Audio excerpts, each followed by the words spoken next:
وما كنا لنهتدي لولا أن هدانا الله والصلاة والسلام على أشرف الأنبياء وسيد المرسلين سيدنا ونبينا أبي القاسم محمد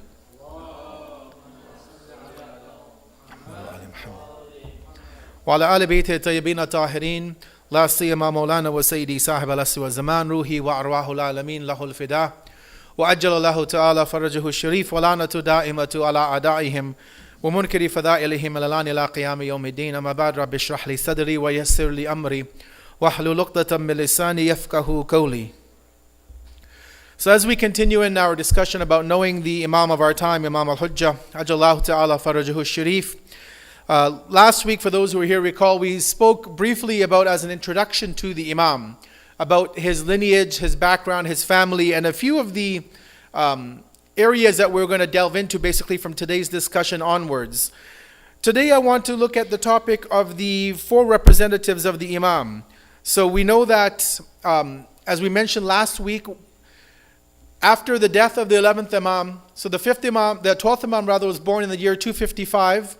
His father, the 11th Imam, he leaves this world out 5 years later. And then from 260 after the Hijrah, for a period of about 63 years or so, the 12th Imam goes into what we looked at last week was the Minor Occultation, the Ghaybat al-Sughra. In this time, as we see on the screen, one of the things that was happening is that there had to be a way for the 12th Imam, the Imam of the time, of that particular time, and obviously for the time to come, to connect with the community. Right, with the first 11 Imams, they obviously were physically amongst the people. People could walk to their homes. People had a level of interaction with the first 11 Imams. The 12th Imam, as we've talked about in the past, things were very different. And Allah basically, obviously, as we know, has a specific wisdom why He determined, and we looked at that last week, of why the 12th Imam would have to go into a minor and a major occultation. What happens in the time of the minor occultation, so that initial 63 years, is that the 12th Imam had 4 deputies, had 4 representatives. Not at one time, they came one after the other. So the first one would come, fulfill his responsibility. When he would pass away, the 12th Imam would then appoint a second representative. And this went on for 4 individuals.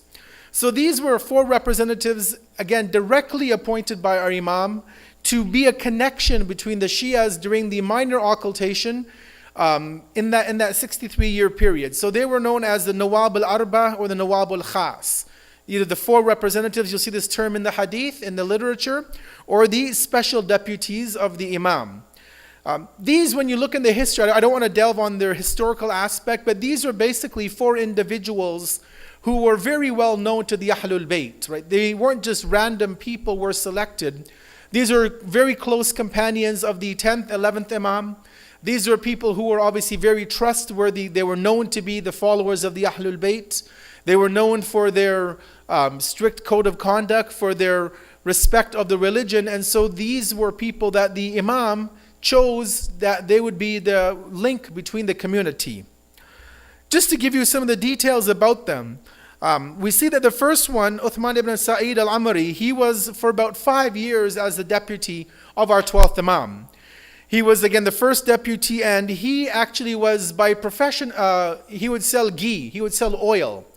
And one of the reasons why that becomes important, when you study more deeper into these individuals, is that they had to have a cover for what they were doing, right? Because you couldn't necessarily just walk to the house of the Imam, knock at the door, and bring khums money, ask questions, get, replies. So what each of these individuals would do, and the first one began this tradition, is his job, his full-time job was an oil seller. Right? He'd sell ghee and oil and these kinds of things. But he would go to the home of the Imam pretending to be just an average worker, right? Selling and buying things. And so he would be welcomed into the house of the Imam because the Bani Abbas, they figured he was just an average, person working on the streets and selling things. And so he would basically hide money even in jars or in containers of oil and take it to the Imam. Or he would hide money and take it to the Imam in that fashion.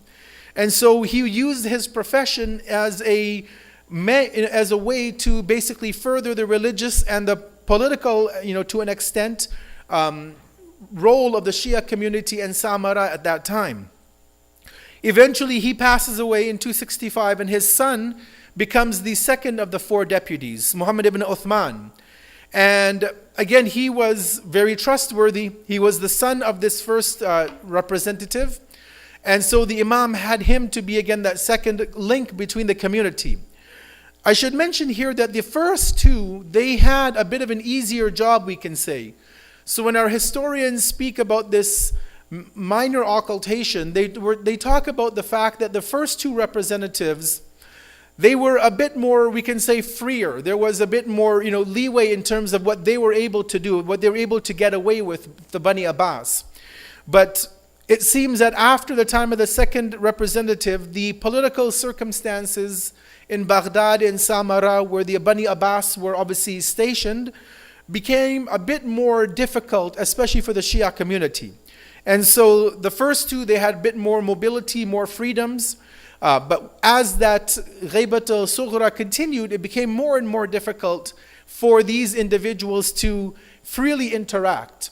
But we should keep in mind, as the historians mentioned, that the 12th Imam, as we talked about last week, he wasn't hiding necessarily in the basement in Samarra. He had limited mobility. He would go to Hajj. He would go to Medina, for example. He was in Iraq at that time. So he had some connection to Shia, right? Those who knew the Imam, and certain companions had physically seen the Imam, the 11th Imam, for example, before he died. He allowed people to come and see his son. And even in the minor occultation, there were limited interaction with some of the Shias of the community. Eventually, the second one passes away, and in 269 to 280, Hussein ibn Ruh al-Nawbakhti takes over his role as the deputy of the 12th Imam. Again, he is a very trustworthy individual. Again, I'm not going into too much of the details. You can read more about these individuals in some of the books and their biographies of what activities they were involved with. Just want to give us these names so we know who the representatives are.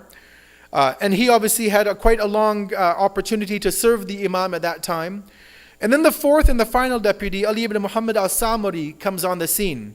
And obviously he has one of the longest actually sort of roles as the representative of the 12th Imam. And obviously his role becomes important because with his death would basically end this representation of the Imam. And this is important for us also to keep aware of, that with the death of the fourth representative, there are no more representatives of the 12th Imam.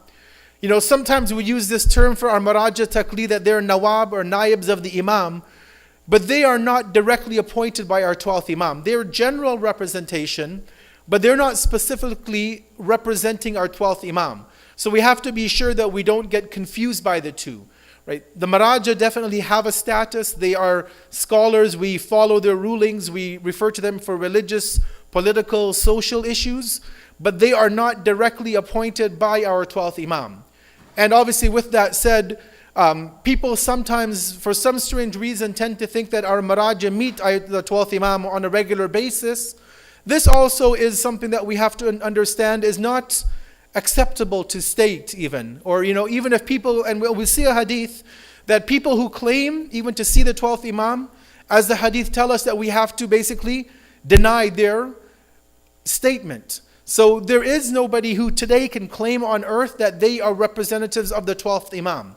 In fact, there is even a group, I had talked about them in the past, in Iraq, who actually claim that their leader is the son of the 12th Imam. And he's actually developed a following. They have a very active website in 12 or 15 languages. They have a complete different ideology really about the Shia and the 12th Imam. They believe that their leader is the son of the Imam and that he basically is in charge while the Imam is in the occultation. Obviously, the mainstream Shia sects don't agree with this individual because, again, that official deputyship was sealed with the death of the fourth representative. There can be general guidance from community members, from the scholars, from the Maraja, but there is no way or room in our ideology for a son of the Imam, for example, or somebody to claim to be a member of the family of the 12th Imam, to now come forth and basically claim authority or people to pay allegiance to that individual. So just a few points about this period of the minor occultation. One is that not only was the 12th Imam away from the sight of the masses during this ghaiba, during the occultation period, but also we believe that the four representatives, they weren't in ghaiba, in occultation, but they basically worked in a stealth form of way, basically trying to circumvent the government of the time to make sure that the Bani Abbas would not be aware of the 12th Imam or of their own activities and dealings. And again, this becomes very important to keep in mind, even for our day and age, right? That sometimes we ask for a bit too much information from our maraja, let's say, right? And that can sometimes put our own system, we can say, in a difficult place. So as we see with the 12th Imam, he ensured that his representatives were kept under the radar. They didn't draw the attention of the government of the time, right? And so as believers, we also have to appreciate the way that they were working was in a way that they were training us how to deal with things in the Akhir Zaman. Because just as at that time there were difficulties on the Shia, we know that even in today's day and age, and as we get closer and closer to whenever the Dhuhr occurs, there will be more and more challenges for the Shias. And so perhaps this was a way of the Imam training us for those who will come later on to be able to safeguard many of the, we can say, the secrets of the Ahlul Bayt, things that others don't nearly necessarily have to know about the way that we do things within our community and our society.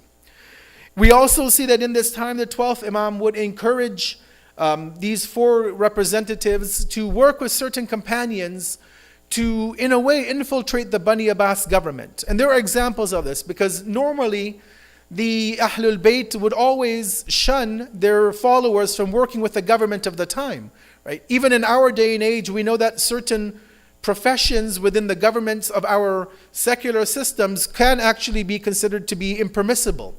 There are exceptions, obviously, to the rule. And even we saw that at the time of the Imams, they were very careful, right? We'd have companions who would come to some of the Imams. And one of the Imams, for example, I think it was the 6th Imam or the 8th Imam, he would tell this companion that, I like everything about you, your akhlaq, your aqaid, everything is great, but I have one problem with you. And the companion would tell the Imam, what's the problem? And the Imam would say that you work with a non-Islamic government. You're working with the Bani Abbas, for example. And the Imam would tell him that the way that you can redeem yourself, the kafara for you working with the government, is to see if you can give benefit to the Shias. Right? If there are tax collectors that are coming to take more tax from the Shia, try to deflect them. Try to do things to protect the believing community. So the Imams would not always encourage their Shias to work with the government. But at the time of the 12th Imam, it seems, according to some of the narrations, that there was limited influence, and that was obviously for the greater good of the community. Also, we see that these representatives ensured that doubts and confusions about the Imam were removed from the masses.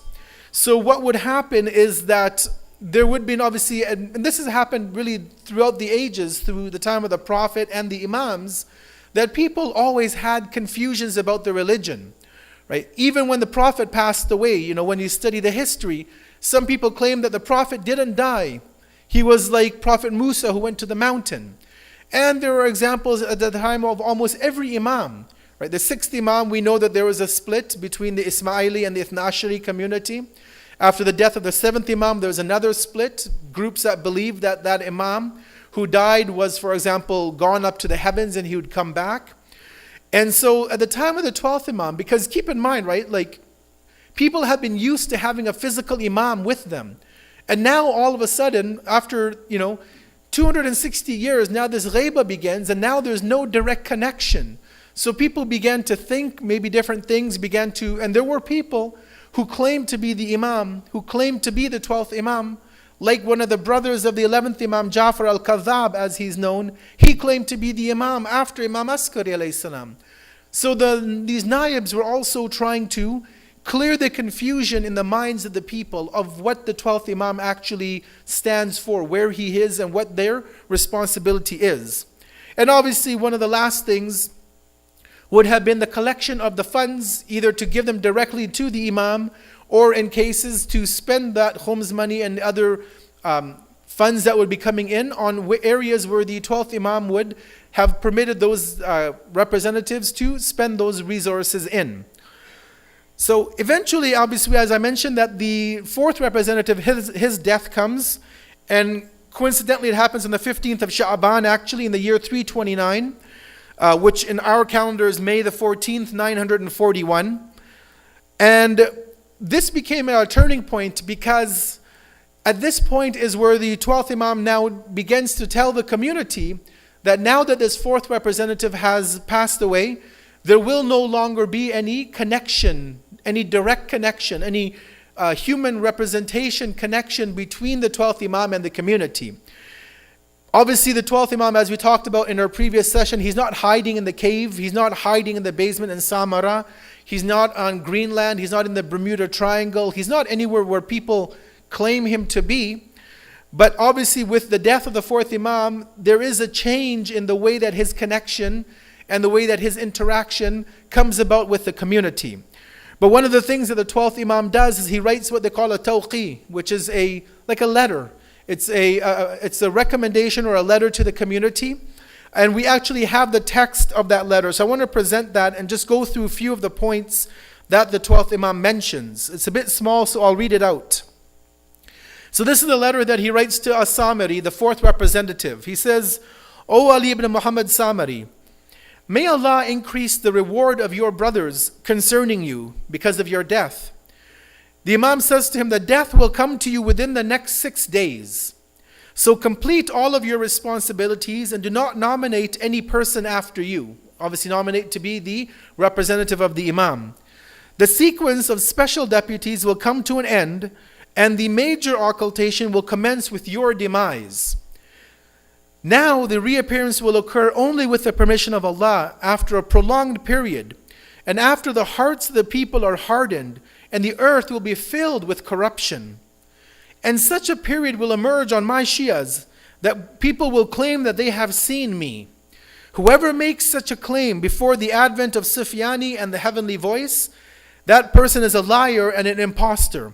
And there is no strength or power save that of Allah the High and the Great. So just 3 points I wish to bring up from this letter. As the 12th Imam himself said, that the sequence of special deputies would come to an end, and the major occultation would commence with the demise of As-Samiri.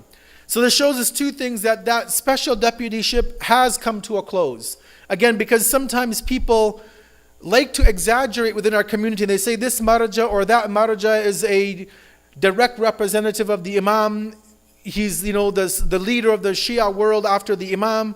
These are just words that we use. There's no validity to them. Yes, again, we respect our Maraja, respect the ulama, but we have to ensure that we do not go to extremes in raising their level up, because as history has shown that this can lead to us missing the true path of Ali Muhammad.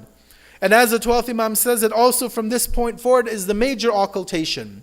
So as we talked about in our last session, that the earlier Imams, even back to the 6th Imam, they had talked about two occultations, the minor and the major. Here the 12th Imam is also showing us that this major occultation would take form. And obviously we don't know when that will be. We'll look at that in later discussions, but even just to give you an example, is that even according to the traditions, even our 12th Imam doesn't know when his ghaiba will end. So he is, we call him with two names, Al-Muntazir and Al-Muntazar. So we are waiting for him, and he is also waiting. So he is also waiting for the opportunity to come out of this occultation. And as the 12th Imam also mentioned, he says that now that appearance will only occur with the permission of Allah, after a prolonged period, and after the hearts of the people are hardened, and the earth will be filled with corruption. So this was actually foretold by Rasulullah in hadith, where he told us, and Shia and Sunni narrate these traditions, where the Prophet would say that Al-Mahdi, for example, is from my family, or he's from the children of Fatima, as the Sunni hadith narrate.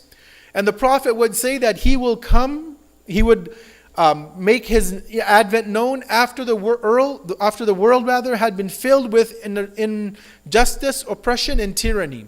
So there is this sense of the state of affairs, the social, economic, political situation of the world will be completely just upside down, right? There will be killings, there will be wars, and we'll look at this when we look at the signs of the Dhuhr. That is when we expect the time of the 12th Imam to come. And as he says, the hearts of the people will become hardened, right? That there will be no sympathy, no love, no care in humanity on a whole. And then as the 12th Imam says, and such a period will emerge on my Shias when people will claim that they have seen me. And whoever makes such a claim before the advent of Sufyani and the heavenly voice, and just on a side note that, again, we'll look at that more in detail in the future, but there are 5 signs that will happen before the time of the 12th Imam. 5 specific signs. You look in the hadith, and we may study those later, but there are certain hadith, for example, there's one very long hadith with the Prophet talking to Salman, and there are maybe 100, 150 signs listed in the hadith. Those, some of them our scholars say, are definite and indefinite. Some things may happen, some things may not happen. But there are 5 definite signs, one of them being Sufyani, one of them being this heavenly voice, which is referred to in this tradition, and 3 other things. But as the Imam says, that whoever claims to have seen me before those 5 things occur, they're basically a liar and an imposter. And again, that is extremely important for us to keep in mind because of the fact that people have in the past claimed to be Imam Mahdi. Right? In the early 80s, there was an imposter who actually took Masjid al-Haram in Mecca with weapons, with machine guns, and he claimed to be the Mahdi. Eventually, he and his followers were all killed, either hanged or they were killed in the siege of Mecca. In Sudan, there was somebody who claimed to be the Mahdi. Recently, I saw a YouTube video, somebody claimed to be the Mahdi. So there are all of these people who claim this, and they actually attract followers. So that's why I stress on the fact that we have to know the signs, because if we don't know the signs, we see people who speak beautifully, who might have knowledge, who may even do things which might seem supernatural to us. And if we don't know the signs, we may be tricked into believing that these people are the Imam or a representative or a deputy of the Imam, which obviously would impact our own standing on the Day of Judgment. I end with a final quote from Ayatollah Shaheed Muhammad Baqir as-Sadr, one of our great scholars. He was killed by Saddam along with his sister just after in the early 1980s. He has a very beautiful quote about what he deems as success in the time of the minor occultation and also the major occultation. And he says the following. He says that the transformation of the minor occultation into the major occultation signifies that the objectives and aims of the minor occultation had been adequately fulfilled. So we have to again study what was the goal of the 12th Imam in the Ghaibat al-Sughra, the minor. One of them was to prepare our minds to have an Imam who is not physically accessible. That's, one of the responsibilities. That was one of the goals of the minor occultation. So he says that because the Ghaibat shifted from the minor to the major, this shows that the minds of the Shias of that time were now ready to accept an Imam who would be finally completely off limits that we could not interact with. Ayatollah Baqir as-Sadr says, this elaborate program protected the Shias from the difficulties arising from the occultation of the Imam. And gradually, they made a mental shift from the special deputies and accustomed themselves to referring to their religious matters to the scholars. So again, becomes a paradigm shift from having the Prophet, having Amir al-Mu'mineen, having the first 11 Imams, and now having to have a 12th Imam, but a buffer between the Imam and the community, being these representatives. So that 63-year period basically gave the Shias of that time a mental opportunity to accept that, okay, the Imam is now going to be away completely. How do we fulfill our responsibilities? Sometimes people ask that, well, why wouldn't Allah just allow the 12th Imam to live on earth, like I talked about last week? Then we could all believe, it would be easy. Right? But we know that's not the fact. Because even when Rasulullah was alive, 23 years as the Prophet outwardly, and people still denied him. So just having the Imam physically present in our gathering, in our midst, does not mean that we would necessarily accept him. So then again, there is a wisdom why Allah put this ghaibat into place. And again, we talked about it last week, and maybe in the future we might discuss it more. But just to end with this last part of the quote, he says, thus the responsibility to represent the Imam in the major occultation, again, this is a general representation, not specific, falls upon the just religious jurisprudence, and it becomes obligatory for the people to follow their rulings in worldly as well as religious matters. And so obviously that takes us to where we are today, and we've been as a community for the past 1200 years, is where we don't have connection to our 12th Imam directly. We don't meet him, we don't talk to him. Maybe some of you do, I don't. But that is a time where we have connection to the Imam in a general sense, where we have religious problems, we have religious issues in our life that we can't deal with, that we go to the Maraja, the representatives of the Maraja, and have at least the religious aspect of our life sorted out. We end there, and inshallah we will continue in this discussion in the weeks to come and look at other aspects. And we're not, just a very brief review of the minor. We'll go into the major occultation, in which we'll try to look at some of our responsibilities during the ghaibat of the Imam. And also we'll tie into some of the hadith that look at the signs. Again, there are many different signs mentioned in the hadith, and we need to study and analyze them to be sure that when those signs do appear, that we are knowing that the time of the Imam would become imminent. And obviously nobody knows, as even we see in the dua of ahad that we recite, where we say innahum yarawnahu ba'ida wa narahu qariba, that this return of the Imam is something which we might think to be far away, but Allah says wa narahu qariba, that we see this as something near, something close at hand. And obviously we don't know when it will happen, but we have to all be preparing for the Imam. We have to prepare ourselves, our family, our spouses, our children, our community, and even society on a whole to welcome the 12th Imam. We close and we ask Allah to give us all the ability to know our Imam, that we are able to recognize our responsibility to Imam al-Hujjah, and that if his dhuhr takes place during the time of our life, that we are able to give all of our support and assistance and all of that we can to the Imam of our time. رَبَّنَا تَقَبَّلْ مِنَّا إِنَّكَ أَنْتَ السَّمِيعُ الْعَلِيمُ. Let us close by remembering the deceased from our families, our communities, our friends, the ulama and the shuhada, with a surah Mubarakatul Fatiha. But before that one, salawat upon Muhammad wa